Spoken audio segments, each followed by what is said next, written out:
Most people ask the question, are the machines going to take all our jobs? And my response is, that's the wrong question. The question is, are the machines going to come quickly enough to do the jobs that we don't have people to do? That's not to say that AI won't have an impact. I do think it'll have quite a significant impact. And we need to learn how to use AI. AI won't take your job, but someone using AI will.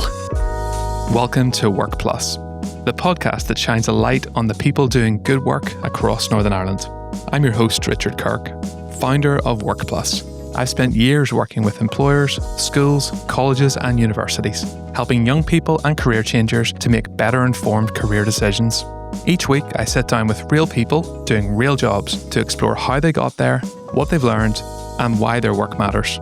If you're a parent, teacher, carer, or just curious about what good work looks like today, you're in the right place.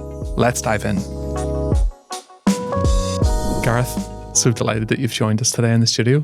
You're very welcome. Thank you. You're welcome. Thank you. We're going to start way back. So we're going to think a little bit about when you were at school. So what a work experience or a part-time job looked like for you. What were the types of things you were doing? Yeah, that wasn't yesterday. So straight after I finished my GCSEs, that summer, I took 3 jobs. I worked in the evening in the George, which is now called the Clandyboy Lodge. Yeah, that's a memory. Right? So I worked there in the evenings, and then I had two day jobs. I did 3 days a week in each. 3 days working for a landscape gardener, which was good in the summer, and 3 days in a mayonnaise factory.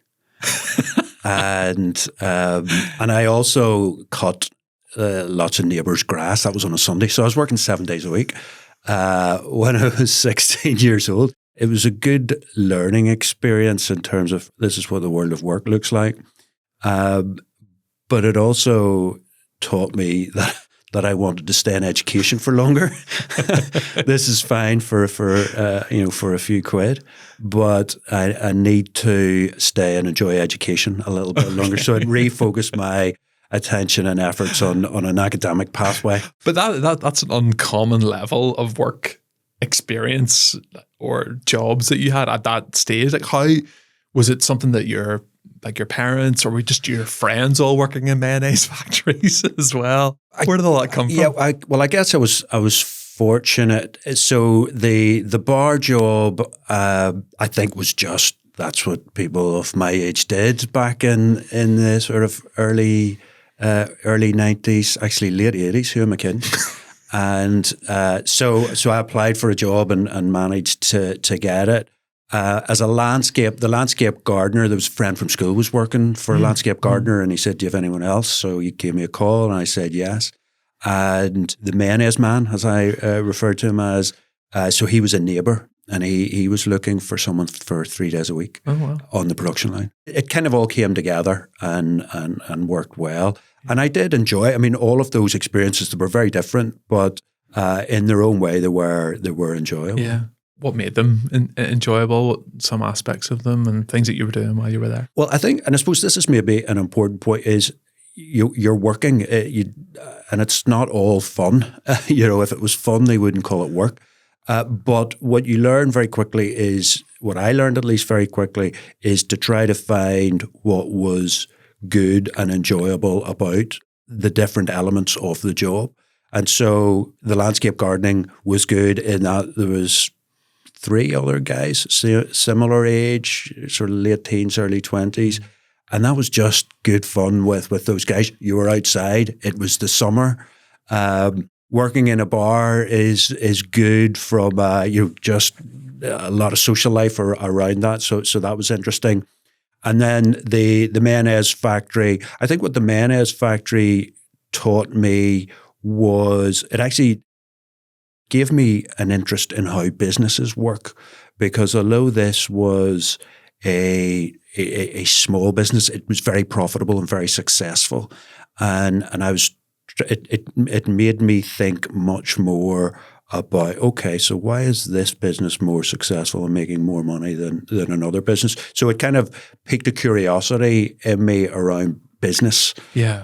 and what makes them successful. Okay. Well, you mentioned about it encouraged you to stay in education for a bit longer. Like, what were some of the subjects that you enjoyed even while you were at school? And I think quite early in my education, I had this idea about being an accountant. So my uncle was an accountant, and I had become quite firmly of the view that I was going to be an accountant, and so that was fine. And then for my A levels, I chose economics. I did an economics A level, and for the first time in my life, I probably fell in love with a subject. And it just kind of, this is amazing. This makes sense. And yeah, it was just the subject that I fell in love with. For others, it's physics or biology or English or a foreign language or whatever. For me, it was economics. And so I think that then informed I suppose ultimately my degree choice decision was I wanted to be an accountant, I think, and that was reaffirmed by my interest in business and what makes business work. So I wanted to study accounting, but I also loved economics. So I ended up choosing an economics and accounting degree I went across the water, I went to Newcastle upon Tyne. And so that was what kind of informed that education pathway for me. Yeah, yeah. Did you have a sense of your people around you, encouraging you in that, or is it very much that you just like, I just love this subject so much, I just want to do it again, do it for another 3 years? Or were there other voices in the mix around that you were listening to? In terms of my subject choices, that was very much self-motivated. Yeah. My friends they all had their own interests. Very few of them had any interest whatsoever in economics. Yeah. So some of them building surveying. There was another guy who became an accountant, quantity surveyors, people who wanted to go into IT and communication. Okay. So it was varied. Yeah. But from a subject perspective, it was very much my motivation about what do I like and what do I want to do. Yeah. And going to Newcastle was it some of your friends who were doing different things were all going to Newcastle, or was it just you wanted to try a new place? Well, there was, I have to say, of all my friends, almost all of us went across the water. Very few of us stayed here. And I think part of that, that was a certain time in Northern Ireland's history when getting out was an aspiration for quite a few people. Mm. So quite a few of us went across the water. Although I was the only one to go to Newcastle, we all went to different places in England. So we didn't all go to the same university. But there was, a lot of the people in my year in school left Northern Ireland to study. Yeah. And when you talk about that love that you have for economics at A level, did that just blossom whenever you're at university? What did that look like? Yeah, well, I suppose I continued down I'm studying economics because I like it. And I'm studying accountancy because I'm going to be an accountant. And that never changed at university. And I suppose that somehow or other influenced my then subsequent career progression. I graduated in 1994, which was kind of the tail end of the early 90s recession. So there weren't that many graduate jobs in the early mid-90s. And so I ended up, I came home. Obviously, I'm here. I came home and I got a temporary job in the civil service. And that was really just for money, and I couldn't sit at home and just wait for a job to come along. So I got a temporary job in the civil service, and I think that not finance related or economics related.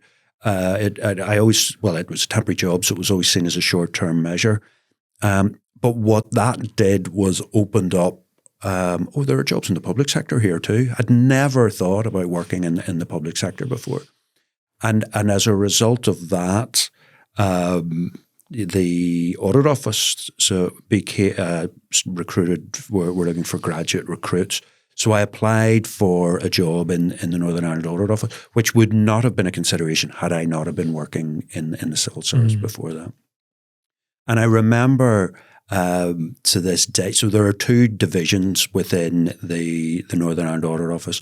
One is basically financial audit, so just auditing financial accounts of government departments and public bodies.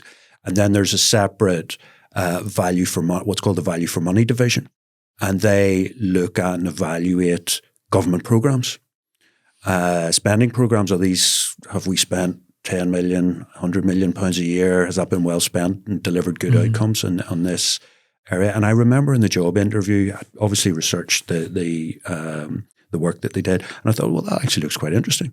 And at the job interview, I said, this value for money division looks quite interesting. And then I was fortunate enough to be offered a job, and I must have been the only person who they interviewed who said the value for money looked interesting. So I got a job in the value for money division. Yeah. And so, the first 3-4 years then in the audit office, they put the graduate recruits through, the chartered accountancy or the CIPFA qualification. So I became a qualified accountant at 25 and had never done any financial accounting, but I had the qualification. And so that in turn, so I did that for 6-7 years, working, basically looking at and evaluating government spending programs. It was an interesting role, an interesting job in terms of how government spends money and the decision processes around that. But it wasn't, I think I realized that I don't want to continue to do this forever. And that then took me into a broader economic policy type role within PwC, where that opportunity became available.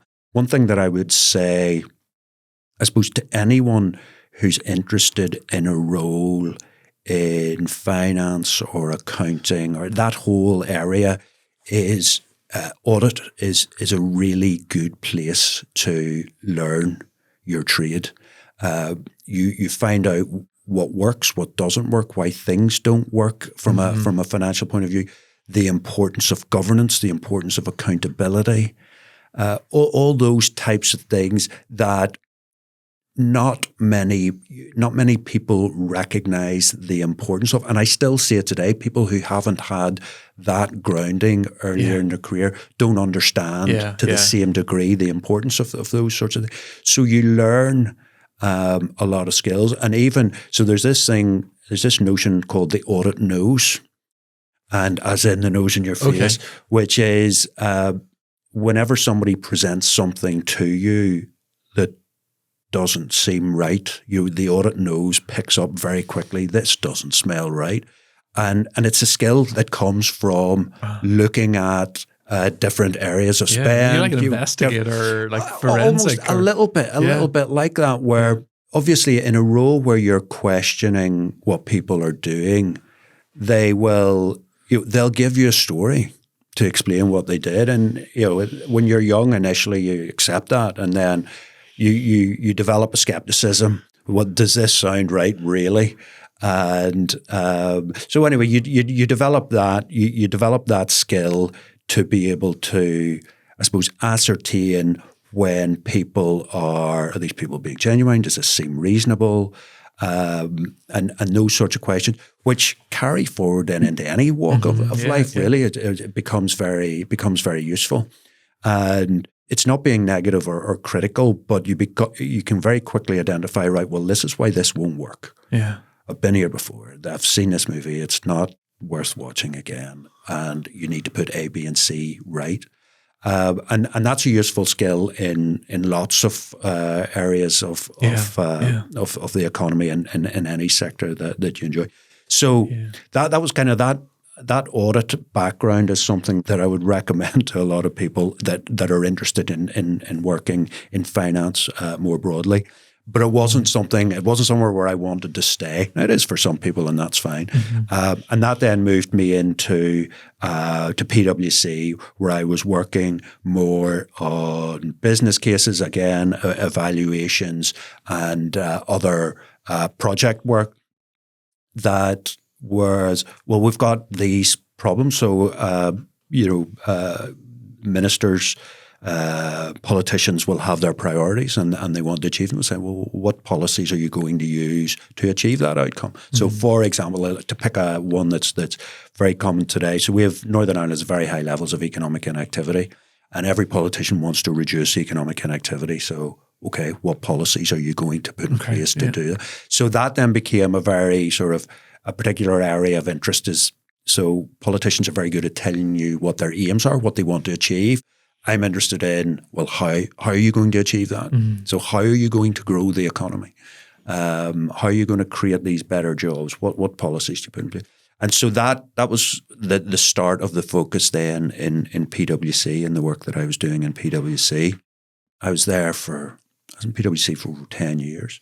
And the work I was doing there started to migrate from being policy focused to financially focused. Obviously, I had a financial background, financial skills. So I ended up working on more projects that were financially oriented, whilst it was fine and I didn't enjoy it. I realized it's actually economic policies is what I enjoy doing, and that's what interests me. Yeah. And then the role came up in the university, in Ulster universities, in the economic policy centre there.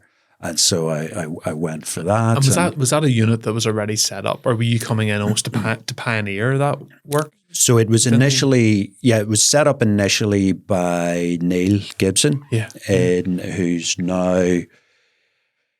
now the Department of Finance, Perm Sec. So he's went on to bigger and better things. So he set it up in the December 2012, January 2013, and I joined in May 2013. So very quickly. So it was still, as a centre, it was still very much finding its feet and trying to establish its credibility, which was new for me because I'd always obviously worked for an organisation that was well established. And then it was, okay, we've set something up new here, and there's just naturally everyone's going, well, it'll be interesting to see if this works. And so people are, we're very generous with us, but whenever you're setting something up, you will know as well as someone who's set up your own business, at the start you can't really afford to fail. In terms of your credibility, that's something that's a non-tradable. And you don't have anything in the bank in the credibility bank I'm talking about to lean back on, and so hitting the ground running and being able to establish our credibility from the outset then became very important and a priority for us. Yeah, and so all the work that you've done, that I know it's been very broad, but if we think about what has your work said about our people, you talked a bit about economic inactivity. There's the Skills Barometer. What has your work actually got to say to people who are at school today or advising their sons or daughters about career decisions, about where the economy's going, those sorts of things? Like what are some of the things that you're thinking, we've actually made a difference there with that information that we've generated? Yeah, I think, so policy impact is what we call that. So so what? We've gone away, we've done all this work and we've written these nice reports. So what? What's happened? And I think certainly in terms of the whole skills agenda, which we have, was one of the sort of major work streams within the Economic Policy Centre. Well, I think first of all, why it's important, and I'll get to advice for young people and their parents in a second. But from a political perspective, in my opinion, at least, skills is probably the most important economic policy lever that is devolved to Stormont. Mm. So if we think about lots of other taxes and interest rates, etc., those are decisions that are made in Northern Ireland. But in terms of having an impact on decision-making, policy-maker and political decision-making in Northern Ireland, skills is very important. And so you referenced the Skills Barometer. I mean, one of the key findings from our initial skills work, which is 10 years old now, was actually there's a significant Well, two things. One, particularly at a graduate level, there was an undersupply on STEM-related subjects, and that still exists, but for different reasons. And then there was this missing middle piece where people in vocational and technical qualifications, very significant undersupply in those areas. And so it was a bit of a dumbbell where, at one end, there was an oversupply of people with low or no skills. There was a very significant undersupply then in that mid-skill level, mid-qualification level. And then we had reasonable numbers of people with higher level qualifications, at degree level qualification, but there was probably a subject mix issue. So we had too many people studying some subject areas and not enough in others. And I think what came about then as a result of the research, it was very much a driver for an increase, and we have seen a significant increase in STEM qualifications over the last 10 years. But also we've seen much greater emphasis and awareness on growing apprenticeships and higher level apprenticeships in particular. So I think we're not the only people involved in this, obviously, but I think we played an important part in creating different and new educational pathways for young people. So I think previously or historically, it's one of the really big issues with our education system was, well, if you're good and you're a success, then you go to university, and if you're not if you're not a success, then you don't go to university. And we saw this very significant differential in status between higher education, universities, and FE colleges in the other. And that, well, one, it's not true. And two, it's highly detrimental to the economy. So it doesn't work for anyone. It doesn't work for business, and it doesn't work for lots and lots of young people. And I think that recognizing and understanding that there are lots of different educational pathways available to people of all abilities is kind of one of the key things that we've seen develop over the last 10 years. Brilliant. And what are some of the trends that you're seeing as you forecast? You're looking ahead, thinking about population, or what are the skills that employers need, and those sorts of things as well. What are some of the big picture issues there? Two key things I would draw out were, and one, this is certainly good news for young people, is we have a real demographic challenge. Okay. So usually when we talk about changing demographics, as a society, we think about more older people, and that's true, and the implications that's going to have for the health service and for funding pensions, etc. So that's one part of the demographic story. The part of the demographic story that doesn't get talked about is the smaller number of younger people coming through the education system and into the labour market. So that's the first kind of key point for employers to recognise, and employers now, and for about the last 5 years, when you talk to employers, their key problem is finding people. It used to be finding people with the right skills. Now it's finding people.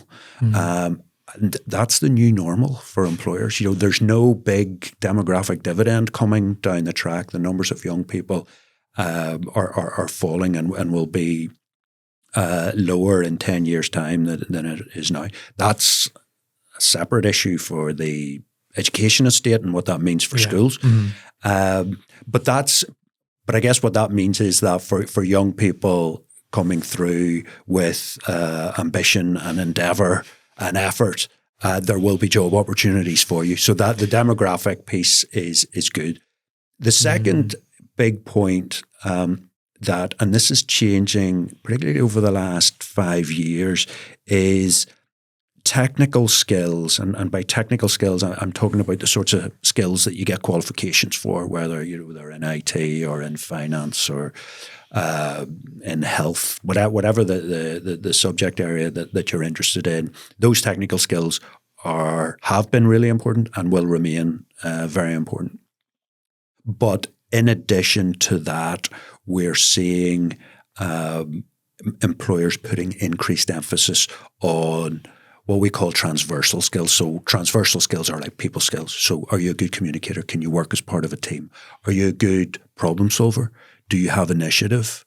Those sorts of skills that you can't do an A-level or a degree or an apprenticeship in initiative. It doesn't work like that. So how does an employer identify people with those skills? Because that is increasingly important. And aligned to that is the trend where you will need to go for young people in particular. It's relevant for us at all ages, but for young people in particular, as you go through your career, your learning will never end. You will always need to reskill or upskill to remain relevant in the modern economy. And so as a result, employers are starting to recognize that. Because of that, employers aren't just looking at a young person to say, is this someone who's got the ability and skills to do the job today? Does this person have the right aptitude, mindset and skills to continue to be able to do the job in 5 years' time and 10 years' time? So we don't know what that is. And we don't know what that is, but do they have an aptitude to continue to learn and develop? And I mean, interestingly, so we did some research recently so for app developers, now this is potentially linked to the AI story, but software and app developers, if you look at job adverts for those types of roles 5 years ago, it's very technical skills heavy. So programming languages and skills in that. If you look now, it's much more teamwork and those broader leadership, people skills. Can you write prompts? In addition to the technical skills. So you still need those software skills, but increasingly the stereotype of the software developer sitting, with their hood up and earphones in and typing on their own all day, that's historic. That's an historic stereotype. They're having to work together in teams to solve problems. Yeah. And so therefore employers in those organizations now need people who, yes, have the software skills, but also those broader transversal skills. So how do you develop those then becomes the key point. And I keep going back to the importance of in your education to combine classroom education with workplace education. So that involves the importance of placements and internships during your education pathway. And I suppose in terms of, I have to mention Ulster University at least once in this podcast, it is something that we as an institution are very, very hot on in terms of delivering an applied education. And for a long time, we have, across all courses, placed a real emphasis on encouraging students to take a placement year or at least do an internship. Yeah. And that is where you start to learn those skills. Now, then the question is, well, how do you get a good placement or internship? Because they're increasingly competitive. And if a young person's still at school, and to their parents, I suppose my simple piece of advice is you do not underestimate the importance of the Saturday job. Working in a bar or working in a restaurant. And sometimes schools, teachers and parents perhaps even sometimes discourage that because they don't want the young person to prioritize working over studying. In case that impacts their grades. And I get that. And grades are important. But, a young person that starts working in a bar or a restaurant at 16 or 17, by the time they're 18, 19, 20, they could be managing other more junior people coming in. They're learning about, commercial skills, financial awareness, customer service. Those sorts of skills are critical to the modern workplace. Even if you want to then go on to work in a professional environment down the line, a lot of people who have been successful in progressing through their career had those sorts of learning opportunities when they were younger. Yeah. So they were critical. Yeah, those transversal skills, as you call them, they're the connector between serving a pint in a bar and dealing with the people. Yes. In that environment that you then might deal with when you're in an audit office, or if you're, it's the same, in terms of those transversal skills. It's a different context, but yes. If you have a very technical role and you're providing a technical service to a customer, if you can't relate to that customer, if you can't explain what you're delivering and why you're delivering it to that customer, you're not doing a very good job. Yeah. Even you could write the best piece of software in the world, you could do something that's fantastic, but if the customer that you're selling it to doesn't get it, or you're providing it to, they don't get it, then you're not going to be as good as the person that can relate to the customer. And we used to always say, ultimately, people don't buy products and services. People buy people. And so if you want to be successful in your career, you have to be able to work as part of a team. You have to ultimately be able to lead teams, and you have to be able to relate to your customers and stakeholders. Yeah. You mentioned AI already. It wouldn't be any conversation, I guess, without maybe touching on it slightly. You spoke at a conference a number of months ago, and you showed the chart of the demographic shift.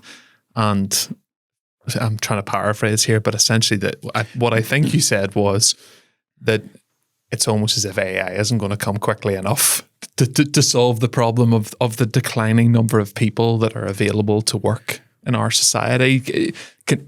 Firstly, is that correct, what I've paraphrased? And can you expand on it? Yeah, more or less that. I think that when I look at the demographic data, most people ask the question, are the machines going to take all our jobs? And my response is, that's the wrong question. The question is, are the machines going to come quickly enough to do the jobs that we don't have people to do? And so I think that's true. Now, that's not to say that AI won't have an impact. I do think it'll have quite a significant impact. And we need to learn how to, we need to learn how to use AI. It's, I suppose, another simple line that I use sometimes is, AI won't take your job, but someone using AI will. So it may as well be you.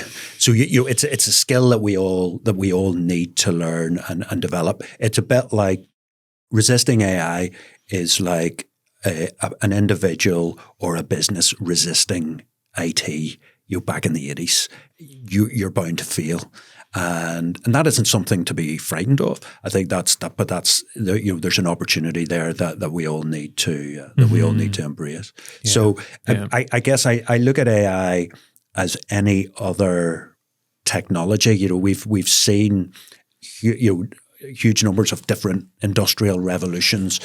People moving from agriculture into factories, and then people moving from factories into service industries, then the advent of IT. And we have so much technology now doing so much work for us, and yet there have never been more people employed than there are today. And firms' biggest challenge is finding people. So I think that AI will just be another technological advancement in the same vein. Yeah. I've heard some employers, and we did some research around this to say, what do you think AI is going to do to your workforce? And actually, on average, they said it's probably going to increase our workforce because we need to have more people who are going to be able to use it to take advantage of it.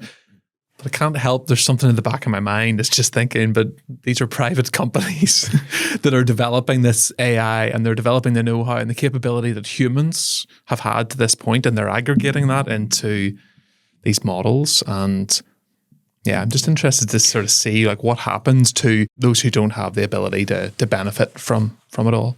So I think that the way I look at it is, and we don't know yet how it'll play out. But if I take my role, in 5 years, AI might be able to do 50% of what I do.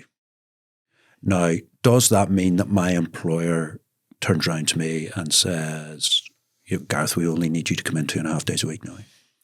Or does it mean that my employer says, Gareth, we now need to get twice as much out of you. My experience thus far, my observations are there's more work out there than we can do. So demand for what we do is much greater than our ability to supply it. So I think it's much more likely that our productivity will increase rather than we will work less. We will be expected to deliver more, but we will have the tools to allow us to do that.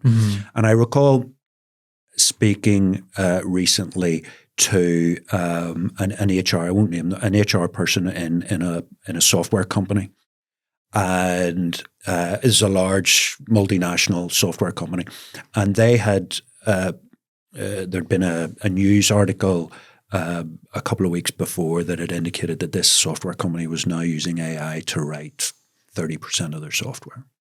And so I had asked this individual, does that mean that you are going to need 30% less software developers now?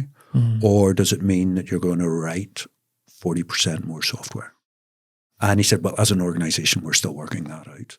But as we continue to develop our economies and as we become bigger and what technology can do, the demand then will then meet that what we're able to supply. Yeah. So I guess I'm ultimately an AI optimist.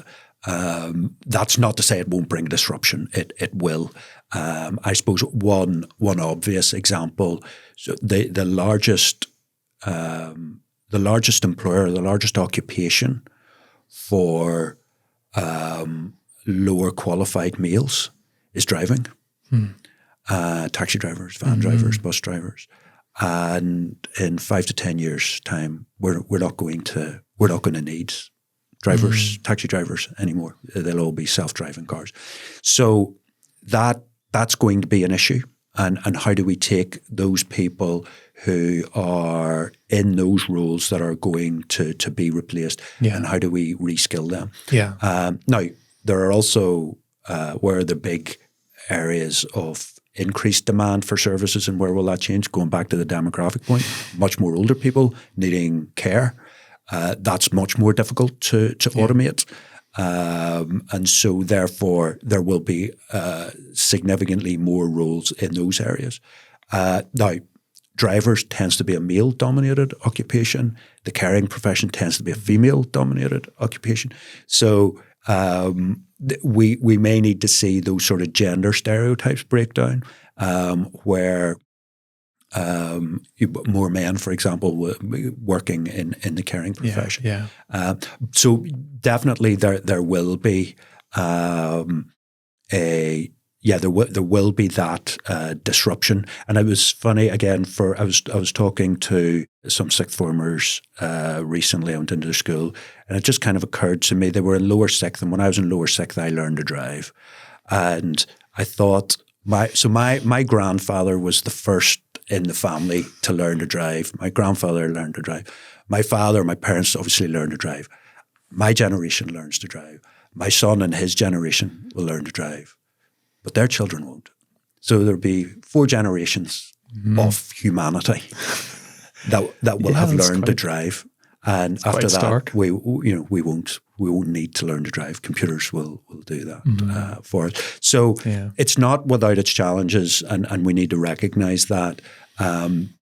But I think where one door closes, and we've seen this with technology, where one job or occupation is reduced, other occupations are created. Yeah. And like my own background is construction, and I don't hear too many digger operators, and again, they may be automated out soon. They're not harping back to the times when they were in a ditch digging out, a full trench to put a pipe in or something like that, So that advancement has been not resisted in many ways. It was welcomed, and there will be aspects of that as well. But I really love what you said about just having that mindset, demonstrating, problem solving initiative to be able to deal with these circumstances that we find ourselves in. And that's our hope, is that there will be abundance in all of this. You're an optimist. I'm an optimist, yes. So I'm going down the abundance route. Yes, I subscribe to that notion. But ultimately, the future's ours to make. So we will produce the future that we want. I'm talking as a species here, so therefore, we're obligated to try to deliver that. But I think it comes back to even some of the efficiencies that I've made by using AI. It's not that I'm then sitting back for a few hours a day going, oh, brilliant. I'm actually saying, well, what's higher value? What's stuff that I can use my intellect, whatever limited level I have, to be able to do something else? Because that work is driving me, the impact, the purpose, the trying to deliver a better service for clients or for a community.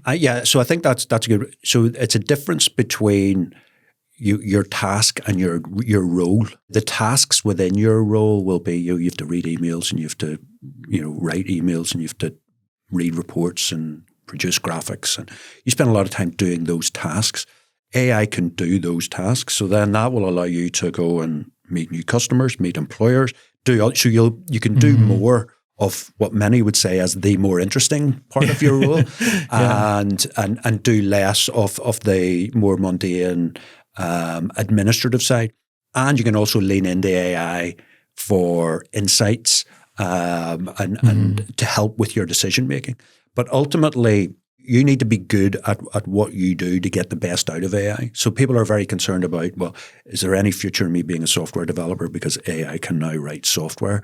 And the answer to that is yes, because the software developers will be the people who get the best out of AI. If you have that skill set, and so therefore it becomes a tool that you're hugely qualified, qualified to use, rather than something that's going to replace me. Yeah. I think to use the vehicle example that we were riffing on there, one of the software MDs in Belfast said to me, like, we still need an adult to drive the car. Yep. And that's the opportunity that we have, but we still need to make sure that someone's in control of it and prompting and guiding it as well. Exactly. So last question, and we've covered quite a lot, and we've heard a bit about the work that you've been doing, but if I was to ask you, what's so good about work for you? I think simply work gives you purpose. It's the reason that I get up in the morning, and so therefore what that means for someone when they're choosing a career is what interests you, what motivates you. Some people will be financially motivated, some people will be motivated to help others. Whatever your motivation is, that's what gives you purpose. And I suppose for me it's the enjoyment of what I do and the inherent interest that I have in the subject area. And, I haven't always worked in jobs or roles that I have been interested in. And when you're in that position, life's hard. And, we're going to have to work. Young people starting out now will probably have to work into their 70s before they can retire with demographics. Now, they'll probably live to 100, so it'll be fine. But they will have long working lives. And so it's imperative that you do something that is of interest to you and is aligned to what motivates you. And then you start to enjoy work, and your life's a holiday then if you enjoy your job. But that's ultimately. And I mentioned retirement. Retirement it's a little bit away from me yet, but I've started to think about it, and I've concluded that I'm not sure I want to retire. Now, that's not to say I want to continue to do what I'm doing now for, into the distant future, but I don't want to do nothing either. I can't sit at home. I'm not going to play golf 4 times a week or whatever it is. There has to be a purpose in life, and I think that I've been fortunate that I've been able to find a job and a role that gives me purpose, where I think and believe that I'm making a positive difference to the world. I can say from my perspective that you do. I've often said that to people that we have economists in Northern Ireland that are incredibly passionate about it. You talked about your love for economics when you were at school, but I can still see that coming through. But actually, you make it real as well, Gareth, and that's the same of a few others that I know of. It's not a dry subject, which it might sound to some people. And when they're doing their GCSEs, why would I pick that? But it's actually something it's everything that's around us. Yeah. Well, thank you for that. And it's clearly not going to be economics for everyone, but it's the importance of finding what it is for you that motivates you. And it may not even be an academic endeavor. It may be something else. But it's finding that. And if you find that, then you'll be a success. Yeah. Thank you for your insight. It's great to catch up. Look forward to seeing you soon. You're very welcome. Thank you. Thank you. Thanks for tuning in to Workplus. If today's story gave you fresh perspective or helped you rethink what's possible, leave us a review on your favourite podcast platform or hit like and subscribe. It really does make a big difference. For more stories, resources, and tools to help guide the next generation, visit workplus.app. Until next time.